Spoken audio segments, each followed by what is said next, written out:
Hello students, I am Manoj Kundare, the Assistant Professor of Electronic Science. Welcome back to our e-learning platform. In previous video, we have seen the various types of the shift register. The link of the previous video is available in the description box. Please check it. Now, in this video, we are going to start the next concept, counters. Let's see what is meant by counter. A counter is a sequential circuit. The sequential circuit is the circuit in which its output depends on present input as well as past input output. Okay, and the example of a sequential circuit is a counter. We have seen previously a digital circuit which is used for counting pulses is known as counter. That means the electronic circuit which is used to count pulses like from 0 to 1, 2, 3, 4, 5, like this is known as the counter. Okay, and the circuit used for counting these pulses is known as counter.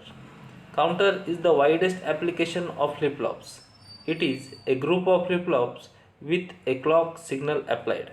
There are mainly two types of counters, asynchronous or ripple counter and synchronous counter.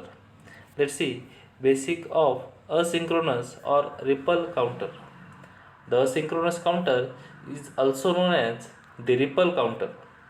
For this counter, the external clock signal is applied to one flip-flop and then output of preceding flip-flop is connected to the next flip-flop.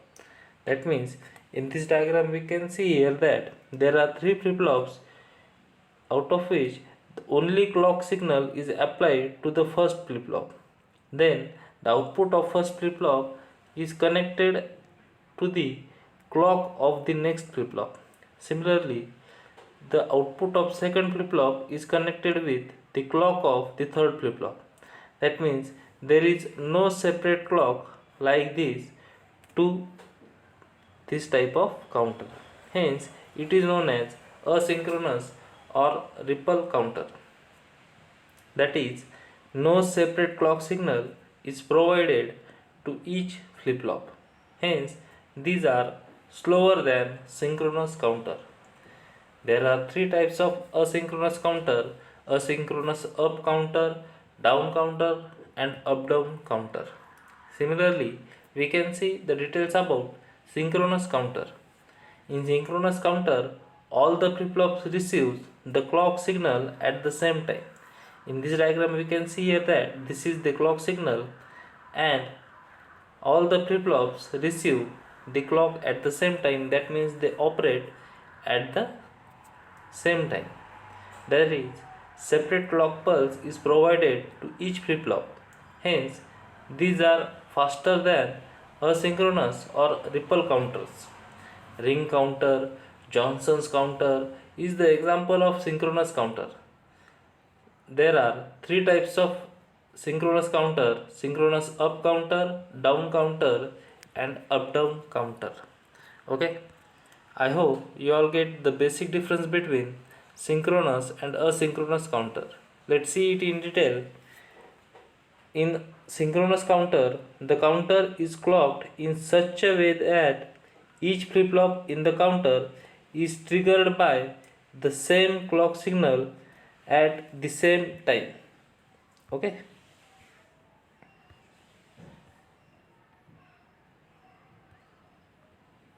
Okay. In asynchronous counter, only the first flip-flop is clocked by an external clock which is in turn arrives the clock output of the following flip-flop. In synchronous counter, that means in synchronous counter all the flip-flops have the same clock, while asynchronous counter has clock is applied to only first flip-flop and then the output of preceding flip-flop is connected to the clock of next flip-flop. In synchronous counter, all the flip-flops are in the counter change the state at the same time in synchronous with input clock signal. Okay, while in asynchronous counter the clock input of the flip-flops is not driven by the same clock signal. In synchronous counter, it can operate at much higher clock frequencies than its asynchronous counterpart, while it is slower in operation than synchronous counter. In synchronous counter, the design involves a complex logic as the number of states increases, while a synchronous logic circuit is quite simple even for more number of states. In synchronous counter, there is no inherent propagation delay in synchronous counter, while in asynchronous counter, a subsequent propagation delay is encountered from one flip flop to the another flip flop. We have seen this difference previously. Okay, now let's see our next point, 3-bit asynchronous or ripple up counter. That means we are going to see the up counter. Up counter means it counts up from 0 to 1, then 2, then 3, then 4, like this. Okay, now this is for 3-bit counter we require 3 flip-flops and the flip-flops must be of T-type. We know that we can construct T-type flip-flop by JK flip-flop directly connecting J input and K input to each other. Okay, hence this is a T flip-flop, or we can see here that the JK connected to each other. Okay, I hope you all understand and remember the JK flip-flop and the T flip-flop.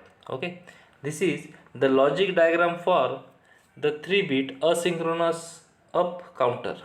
In this logic diagram, we can see here that the preset, all the preset and clear terminals are connected to the logic 1.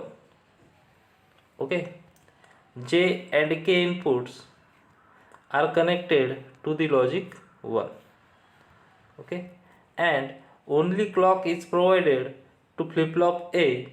The output of flip flop A, that means QA, is the clock of flip flop B.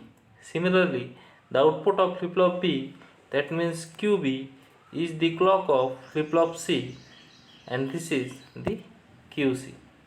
I hope you all understand the logic diagram for 3-bit asynchronous ripple up counter. Now let's see the more details about this diagram. The number of flip flops is used is 3 because we are going to see a 3-bit ripple counter. Okay, for 3-bit ripple counter we require 3 flip flops. Similarly, for a 4-bit ripple counter we require 4 flip flops. Note that the number of bits will always be equal to the number of flip flops. Thus, a 4-bit counter will use 4 flip flops. Okay. Here, the JK flip flops are being used with J and K connected permanently to the logic 1. Okay, like this. External clock is applied to the clock input of flip flop A here, which is the LSB bit of flip flop, and QA is the output applied to the clock input of next flip flop. That means QA is the output and it is connected with the clock of the next flip flop. Similarly, QB is applied to the clock input of flip flop C. Similarly, flip flop output QB is connected to the clock of flip flop C. Okay, now let's see the operation of the counter. Initially, let all the flip flops be in a reset condition and all the flip flops are negative edge triggered. Okay, we consider here that all the flip flops are in reset condition. That means all the values QA equal to 0, QB equal to 0 and QC equal to 0. That means QC, QB, QA is having value 0, 0, 0. Okay, now on the first negative going edge, that means first falling edge of the clock or negative edge of the clock, what happens? Let's see. As soon as the first falling edge of the clock hits flip-flop A, it will toggle, hence QA become equal to 1. That means when the first falling edge of the clock occurs, then flip-flop A toggles, and toggles means conversion of 0 to 1. That means its output becomes 1. Okay, and we seen that other outputs are 0. Okay, now QA is connected to the clock input of flip-flop B. QA is connected to the clock of flip-flop B. Has changed from 0 to 1. It is changed from 0 to 1. It is treated as the positive clock edge by flip-flop B. There is no change in the status of QB because flip-flop B is negative edge triggered. That means the 0 to 1, that means we get here the rising edge, but our flip-flops are the negative edge triggered flip-flop, hence at rising edge there is no change in the output of flip-flop B, hence we get output is equal to remains as it is 0. As QB equal to 0 does not change, there is no change in QC, that is QC is also equal to 0. That means after the first falling edge of the clock we get the output 0, 0, 1. That means 0, 0, 1. I hope you all understand the operation here. Okay. Now let's see once again.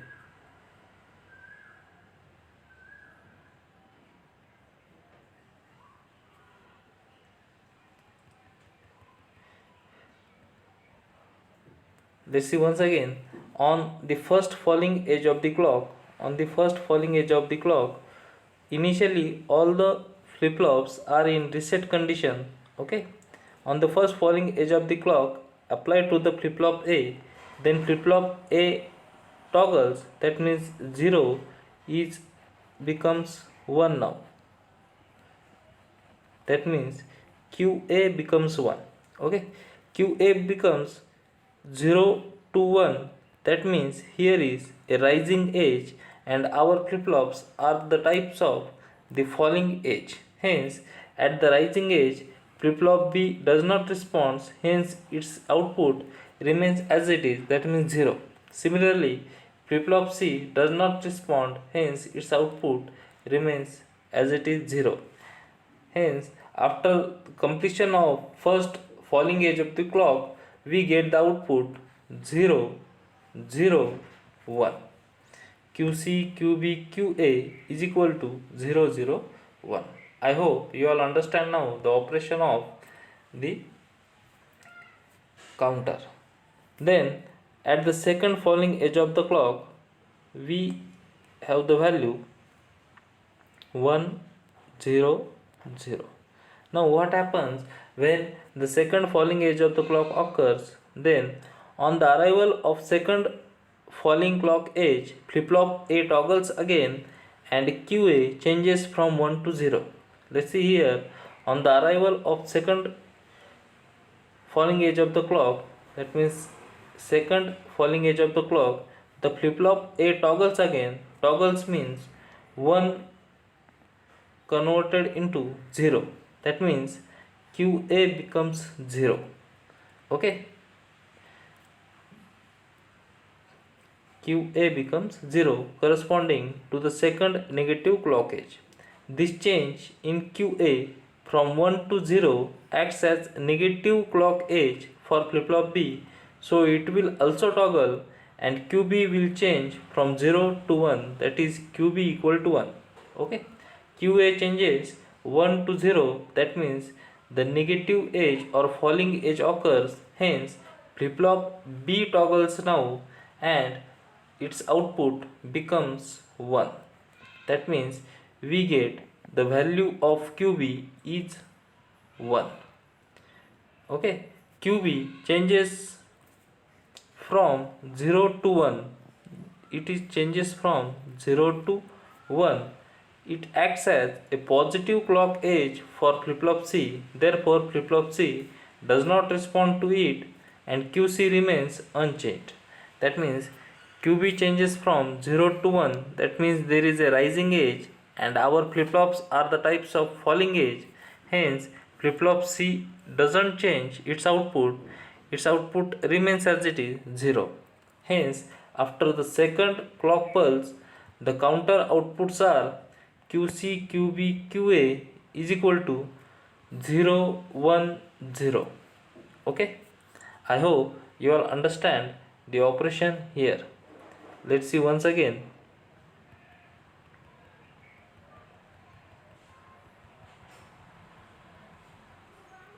Okay.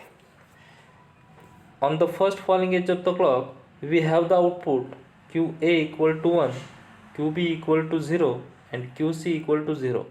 When second falling edge hits the flip-flop A, then flip-flop A toggles and 1 becomes 0. Okay, here 1 to 0 transition is done. That means negative edge occurs. Our flip-flops are negative edge triggered. Hence flip-flop B now toggles and QB becomes 1. Okay, QB becomes 1. QB becomes 0 to 1. That means rising edge occurs. Hence flip-flop C's output remains unchanged. That means after the falling edge of second clock pulse, we get the output 0, 1, 0. I hope you all understand now. The same operation will continue further and counter outputs will change their values as shown in table from 0, 0, 0 to 1, 1, 1. Okay, that means initially we have the value 0, 0, 0. This is state first and decimal equivalent 0.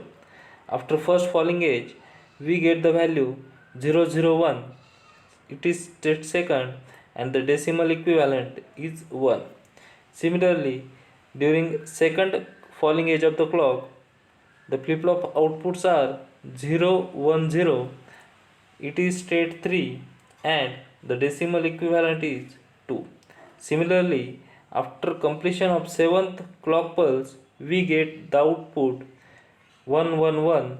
Its 8th state and decimal equivalent is 0.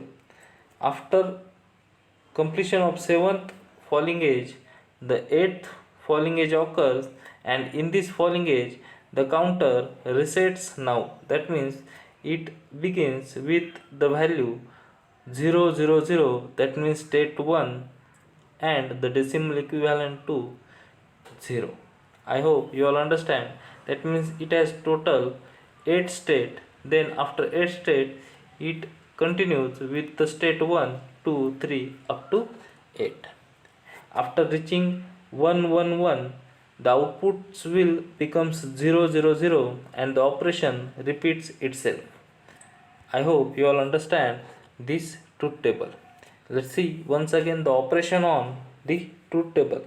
Initially we have the value 0, 0, 0. That means QA equal to 0, QB equal to 0 and QC equal to 0. During first falling edge, flip-flop A toggles, hence it becomes 1 now. Okay, it becomes 1. It becomes 0 to 1. Hence it is the rising edge and our flip-flops are the falling edge triggered. Hence there is no change in the output of flip-flop B and flip-flop C. Hence the output is 0, 0, 1. That means 0, 0, 1. When the second falling edge occurs, flip-flop A toggles again. Toggles means 1 converted into 0. That means 1 into the 0. That means the falling edge occurs for flip-flop B. Hence flip-flop B toggles, its output becomes 0 to 1. Okay, its output becomes 0 to 1, that means rising edge occurs. Hence there is no change in the output of flip-flop C, that means the outputs are 0, 1, 0.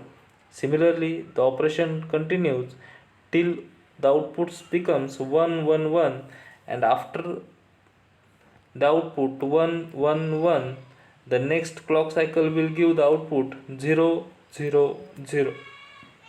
I hope you all understand the operation of the counter. Let's see the timing diagram of the 3-bit ripple up counter. The timing diagram is the graphical representation of the truth table. That means the clock signal is given here. We know that the clock signal is a perfect square wave having 50% duty cycle. Our flip-flops are negative edge triggered. It is shown by this here. Okay. Now let's see QA. Here is QA. QA has the value at the first falling edge. Initially it has the value 0. At the first falling edge it becomes 1. At the second falling edge it becomes 0. Then again 1, 0, 1, 0. It continues. QB has the value 0, 0, 1, 1, 0, 0, 1, 1. That means 0, 0, 1, 1, 0, 0, 1, 1. Similarly, QC has the value 0, 0, 0, 0, 1, 1, 1, 1. Okay. Here also we get the values.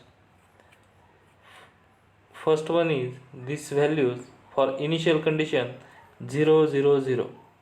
Then during first falling edge of the clock, that means at the first falling edge of the clock, we get the value 0, 0, 1. During second falling edge of the clock, we get the value 0, 1, 0. Third falling edge of the clock, we get the value 0, 1, 1. Okay. I hope you all understand the timing diagram of the counter, and the timing diagram is the very important part of the counter. Now let's see some basic concept about the counter. Let's see the number of states. The number of states for 3-bit counter is given by the formula 2 raised to n, that means 2 raised to 3 is equal to 8. Okay, here n stands for the number of bits. The 3-bit ripple up counter can have 8 distinct states, that is QC, QB, QA can take up to values from 0, 0, 0 to 0, 0, 1, 0, 1, 0 up to 1, 1, 1. In general, the number of states is equal to 2 raised to n, where n is the number of flip-flops or bits. For 4 bits, that means n equal to 4, the number of states becomes 2 raised to 4 is equal to 16. That means for 4-bit counter we get 16 states and the number of flip-flops are 4. I hope you all understand the concept of number of states and number of flip-flops. Now let's see the maximum count. The maximum count is equal to 2 raised to n minus 1. That means 2 raised to 3 minus 1, that means 8 minus 1 is equal to 7. Hence the maximum count is 7 for 3-bit counter, that is 111. That is decimal 7.